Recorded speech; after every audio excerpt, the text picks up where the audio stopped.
Bonjour à tous et bienvenue aux 5 infos du Real Madrid. Comme d'habitude, si tu aimes ce genre de contenu, je t'invite à liker dès à présent cette vidéo. Et si tu aimes ce contenu et que tu as regardé jusqu'au bout, je t'invite aussi à t'abonner. Juste avant de commencer ce 5 infos, tout comme Brahim qui a tweeté, voilà, je voulais souhaiter un bon ramadan à tous les musulmans, à tous ceux qui me regardent. Et d'ailleurs, la première info concerne directement Brahim Diaz. On apprend selon Fabrizio Romano que Brahim Diaz jouera pour le Maroc. Il a confirmé sa décision finale qu'il jouerait pour la fédération marocaine. Donc Brahim Diaz avait le choix entre deux équipes comme il avait les deux nationalités, la nationalité espagnole et la nationalité marocaine. À savoir qu'il avait déjà joué pour l'équipe d'Espagne, pour les équipes jeunes en Espagne, alors qu'il n'avait jamais joué pour l'équipe du Maroc. Donc en tout cas, c'est une très bonne nouvelle pour l'équipe du Maroc d'avoir cette pépite, ce jeune joueur qui a seulement 24 ans et qui va faire aussi du bien pour cette équipe du Maroc. A contrario, pour moi, l'Espagne perd quand même un des joueurs phares de cette saison en Liga, qui a été élu aussi plusieurs fois MVP en Liga. Et selon aussi Marca, le Real Madrid pense que la fédération espagnole valorise plutôt les jeunes talents du Barça. C'est le cas d'Ansu Fati, Lamine Yamal, Pedri ou encore Gavi par rapport à ceux du Real Madrid comme Brahim. Comme je vous le disais, il n'y a pas encore l'officialisation du choix de Brahim Diaz. La fédération marocaine n'a pas encore confirmé. Brahim Diaz de son côté ne s'est pas encore exprimé à ce sujet, mais Luis de la Fuente, qui est actuellement le sélectionneur de l'équipe d'Espagne, s'est exprimé par rapport à ce qui se dit au Real Madrid. Il dit: peut-être qu'à Madrid, on se sent au centre de tout. Moi qui suis de la province, je revendique la valeur de tous les très bons joueurs de toute l'Espagne et à qui on ne donne pas toute l'importance qu'ils ont. On oublie qu'il y a de très bons joueurs en dehors de Madrid. Je ne sais pas ce que vous en pensez, mais d'ailleurs, je vais vous afficher les attaquants qu'il y a actuellement dans l'effectif de l'équipe d'Espagne pour voir aussi si Brahim Diaz pouvait challenger ces joueurs-là, être titulaire en équipe d'Espagne. Donc, en attaquant, il y a Alvaro Morata, Abel Ruiz, Nico Williams, Ferran Torres,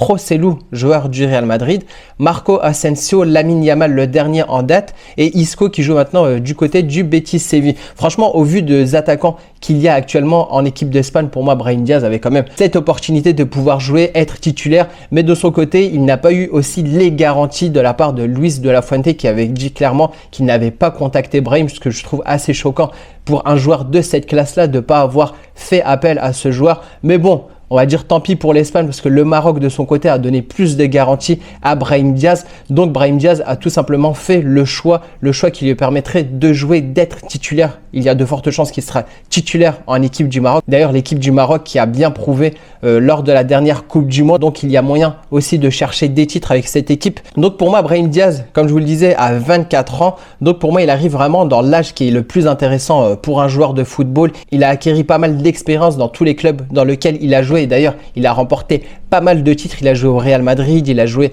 à l'AC Milan, il a aussi joué à Manchester City quand il était assez jeune. Il a remporté pas mal de trophées. Comme je vous le disais, il a été vainqueur de la Liga, vainqueur de la Première Ligue avec Manchester City, vainqueur de Serie A juste avant de venir au Real Madrid avec le Milan AC. Au total, il a quand même engrangé 192 matchs en carrière, ce qui est assez conséquent pour un jeune joueur de cette trempe et qui fait aussi des merveilles au Real Madrid. Donc Brahim Diaz tourne le dos à l'Espagne et décide de rejoindre l'équipe du Maroc, comme l'a fait juste avant lui une jeune pépite du Real Madrid. Je ne sais pas si vous le connaissez, il s'appelle Youssef Enriquez Lerdim plutôt, dit Youssi, qui évolue au poste de latéral gauche. Il a seulement 17 ans, il évolue au Real Madrid. Tout comme Brahim Diaz, il a le même profil de Brahim Diaz, il a joué pour les équipes espagnoles jeunes, U17 et U18. Ce jeune joueur né à Madrid le 7 octobre 2005 d'un père espagnol et d'une mère marocaine, donc il a décidé de rejoindre l'équipe du Maroc. Il avait même écrit sur Instagram, fier d'être appelé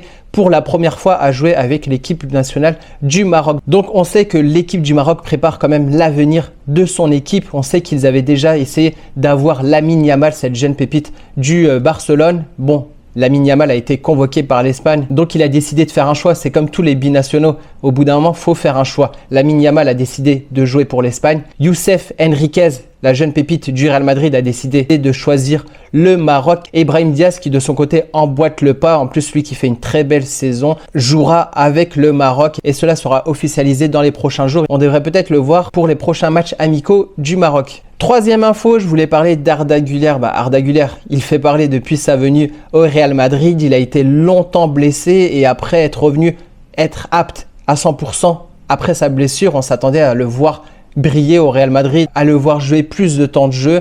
Il est rentré en fin de match contre le Celta Vigo pour quelques minutes, mais ces quelques minutes ont suffi pour qu'il marque le 4e but, et d'ailleurs un but magnifique. Et Arda Güler, avec ce but, est désormais le plus jeune joueur turc à marquer dans l'histoire de la Liga. Donc on entend pas mal de choses sur le cas d'Arda Güler. J'ai vu pas mal de confrères de YouTube qui disaient qu'il allait être sûrement prêté, qu'il allait chercher du temps de jeu ailleurs que le Real Madrid. Mais Arda Güler s'est exprimé, il a dit qu'il ne pensait pas quitter le Real Madrid, il veut s'imposer. Il sait qu'il joue moins car Carlo Ancelotti décide d'être patient avec lui. Il désire vraiment rester, progresser au Real Madrid et jouer cette concurrence avec les meilleurs joueurs du Real Madrid. On le sait, au Real Madrid, il y a pas mal de très bons joueurs. L'année prochaine, on va encore avoir un effectif plus étoffé en attaque avec la venue de Hendrick et de Mbappé. Donc Arda Güler sait qu'il a le talent, qu'il a les compétences pour pouvoir s'imposer au Real Madrid. Et je voulais aussi revenir sur un point. Voilà, il y a eu pas mal de choses que j'ai vues sur YouTube, sur plusieurs news concernant le but d'Arda Güler avec la similitude avec Mesut Özil, sauf que cela est faux.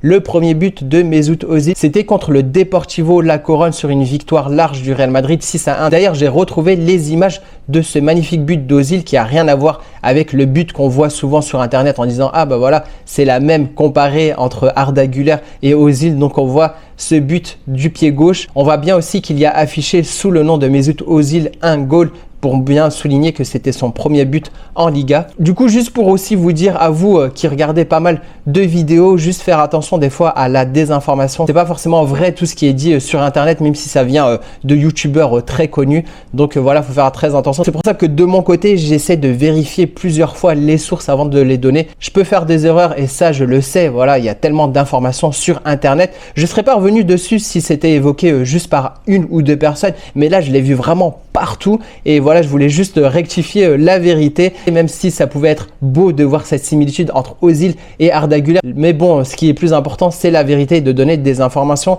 très justes. Quatrième info, on reste toujours sur Arda Güler. En fait, le but d'Arda Güler a peut-être scellé quelque chose, enfin plutôt la victoire du Real Madrid a scellé l'avenir de Rafael Benitez. Donc ce n'est pas une info qui concerne directement le Real Madrid, mais indirectement le Real Madrid qui, avec cette victoire contre le Celta Vigo, vient de sceller le destin de Rafael Benitez. Donc dans le communiqué du Celta Vigo, on peut lire Rafael Benitez et le Celta se séparent de leur chemin. Notre plus sincère appréciation à Rafael Benitez, d'ailleurs, qui était aussi un entraîneur du Real Madrid, même si son passage n'était pas forcément l'un des plus mémorables au Real Madrid. Et je continue, et son staff technique pour l'implication, l'honnêteté et le professionnalisme qu'il a manifesté durant son passage au club. Beaucoup de douceur et de projets excitants pour le futur. Donc en statistique, on peut dire que le but d'Arda Güler, c'est le dernier but encaissé par Rafael Benitez en tant qu'entraîneur du Celta Vigo. Dernière info, on va finir sur des images, le troisième maillot qui a été dévoilé, le troisième maillot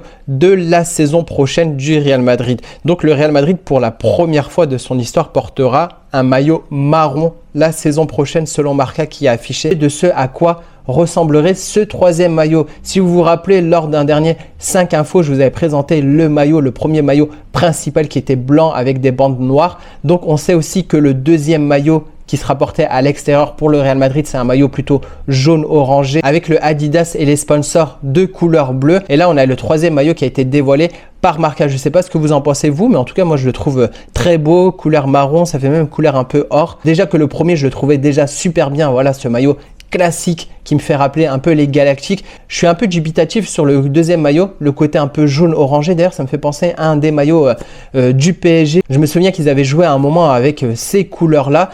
Donc, c'est tout pour aujourd'hui pour ce 5 infos. Si tu as regardé jusqu'au bout, si ce n'est pas encore fait, je t'invite à liker et à t'abonner. D'ailleurs, j'ai remarqué dans les statistiques de YouTube que la plupart des gens qui regardaient mes vidéos étaient des gens non abonnés. Ça m'arrive des fois de regarder aussi du contenu que j'aime sur Internet et des fois, je remarque que je ne suis pas abonné à cette personne-là alors que c'est une personne dont j'aime le contenu. Donc, n'hésitez pas à vérifier si vous êtes abonné et si ce n'est pas fait, n'hésite pas à t'abonner. Et sur ce, je vous dis à bientôt pour un prochain 5 infos. On parlera comme d'habitude de l'actualité du Real Madrid. Sur ce, je vous dis à bientôt.